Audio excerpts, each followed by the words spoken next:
Progress. It is a fundamental attribute that all humans thrive for. Without it, history would become rendered null. Progress is the ultimate end goal in taking a stand. San Juan, Puerto Rico, 1923. Luisa Capetillo, a major feminist leader who defied social norms and was the first woman to wear pants on the island, heads to a meeting of the Puerto Rican Feminist League. Here, the major feminist leaders of the island will meet as they do once or twice per month to discuss issues of discrimination and the rise of female recognition on a national scale. The League was only one of many factors that helped lead to the construction of a complex machine in the early 20th century. A machine with the aim of acquiring female suffrage for the women of Puerto Rico. A machine powered by the very women of the island and those who advocated for their inalienable equality. The people of Puerto Rico lived under Spanish rule from the early 16th century up until the late 19th century. During this time, the women of the island faced gender inequality, a cultural legacy that can be traced to Spanish chauvinistic society. This social status for women continued even after the United States took control of Puerto Rico following the Spanish-American War in 1898. Eventually, the women of the island were able to make strides in bettering their social condition in relation to men. In the early 20th century, the women of Puerto Rico, through various acts of defiance, united in a lengthy struggle in order to acquire female suffrage rights and climbed the ladder toward ultimate gender equality. Many motives led women in Puerto Rican society to advocate for women's suffrage. The desire to gain women's voting rights stemmed predominantly from female inferiority in Puerto Rican society, which traced back to social standards in Spanish culture. Women were nothing more than mere house servants meant to adjust to the needs of men and their children. Many articles of the Spanish Constitution, which dictated the rules of colonial government, demonstrated how the female vote was inconceivable in this era. Political representation in government was also non-existent for women. Chauvinistic views inherited from Spanish cultural traditions remained with the island for years to come. However, during this time, women began to question their inferior social, political, and economic status in relation to their male counterparts in their ever-modernizing society. Women began to question things such as unrealistic beauty standards, not being able to vote, get a formal education, work outside of what was considered domestic chores, walk around alone, and at times, select their marriage partners. Without the right to vote, women could not demand their rights.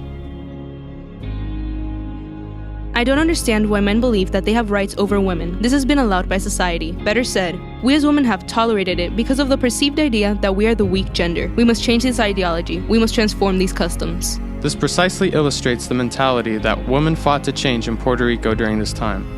They were tired of being degraded and not being able to voice their opinions through their political leaders. As a result, they took initiative in order to spread female empowerment and acquire further gender equality. Though the negative views toward Puerto Rican women did not cease with the overthrow of Spanish rule on the island, the introduction of American culture provided hopeful feminists with newfound inspiration to pursue their equality. Although Puerto Rican women had gained the right to education and few work opportunities in traditional roles such as teaching, the right to vote was still lacking. When the island of Puerto Rico became a U.S. territory following the Spanish-American War of 1898, the women of the country were finally exposed to a different culture. They became inspired by a nation whose women were also fighting for equality, which was something the women of Puerto Rico had resented not having for centuries. The women of the island soon learned that their desire for equal rights was not isolated, as there began to be a worldwide development of suffragist movements not just in the United States, but also in Finland, Norway, New Zealand, and even Argentina. In 1919, the United States of America passed the 19th Amendment, giving their women the right to vote. The U.S. Department of the Interior ruled that since Puerto Rico was merely a territory of the United States, this amendment did not apply there. Despite this ruling, the fact that American women had gained the right to vote insinuated that suffrage for Puerto Rican women was a tangible idea, invigorating the fight toward political empowerment.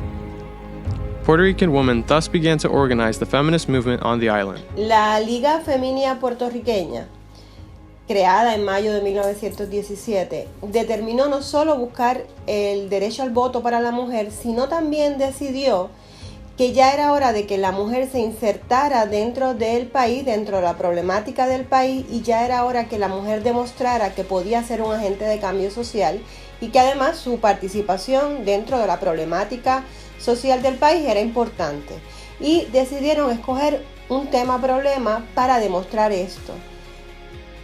However, it soon became evident that not all women shared a common vision for the future of female suffrage. The movement became divided, with some believing that the right to vote was a right deserved by all. This would result in the disillusionment of uneducated women who aspired to vote at last. In 1917, Ana Roque de Dupré created the Liga Femenina Puertorriqueña, with Isabel Andreu de Aguilar as vice president. This league advocated for women's voting rights on the island and presented the Senate with a document soliciting this idea. In 1921, the league changed its name to Liga Social Sufragista and began to focus on giving women the right to obtain political positions as well. They held weekly meetings in which they found different ways to fund the movement and gain recognition. Furthermore, they found ways to reach the government. One way was by creating groups to target different political parties, while keeping themselves informed of any news or events. The Liga Social Sufragista went as far as handing out flyers, house by house and town by town, in order to gain followers for their cause.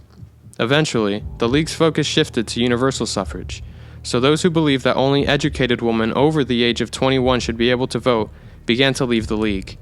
One of these women was Ana Roque de Dupré, who left in 1924 and went on to form the Asociación Puertorriqueña de Mujeres Sufragistas the following year, with the more conservative suffragists. In 1929, these women reached their ultimate goal when the government granted the educated women of the island the right to vote. However, the fight did not end there. Those who were striving for universal suffrage did not give up until their goals were met. Notable leaders at the time such as Luisa Capetillo, Juana Colón, Genara Pagan, and Emilia Hernández all continued to work toward universal suffrage as opposed to merely educated ones. They formed various unions, confronted influential figures on a political scale, and wrote books, poems, and other forms of media in order to further their cause. Through their political activism, they were able to finally accomplish what they were fighting to achieve. In the end, complete female suffrage became a reality. In 1935, universal suffrage was finally granted in Puerto Rico. This meant that all women, regardless of educational background, had the right to vote. The struggle for women's suffrage on the island was a long and hard one, and essentially opened the doors to fight for overall gender equality. The fight for female suffrage had a long-lasting legacy in Puerto Rican society. The women of the time set the groundwork for Puerto Rican females as equal citizens. The right to vote paved the way for increased opportunities for women, both socially and economically. It soon became acceptable for women to occupy higher job positions, including those in politics, evident in the 1947 election of Felisa Rincón de Gautier as the first female mayor, and Ciela Maria Calderón as the first female governor of Puerto Rico in 2001. In addition, women's social participation has also increased. For example, the enrollment of females at the Mayagüez campus of the University of Puerto Rico was 48% in 2015. This is a remarkable feat, considering the fact that this campus is well known as an institution for engineering, which includes fields that had typically been viewed as male-only. One can infer how accessible social and educational opportunities have become for women as a result of their struggle for equality.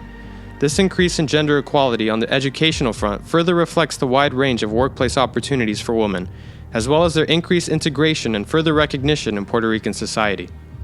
Even though major strides have been made, the women's struggle for equality is still greatly underway, not only on the island of Puerto Rico, but all over the world. On January 21, 2017, more than 1 million women worldwide, including Puerto Rican women, came together for the women's rights protest, showing that the fight had not stopped. Many protested for reproductive rights, gender equality, economic opportunity, and respect. Overall, the suffrage movement in Puerto Rico demonstrated that taking a stand opened the doors for women in their continuous fight for female equality. By going against the mindset of the time, the suffragist movement demonstrated that change can be possible, such as by improving working and social conditions. The women of Puerto Rico not only gained the right for themselves to vote, but they contributed to an effort to improve women's social conditions. Their efforts were not in vain, for like the leaders of any successful movement, their various struggles ultimately resulted in the betterment of the view of females on the island. They fought, they persevered, and they left a better world for generations to come.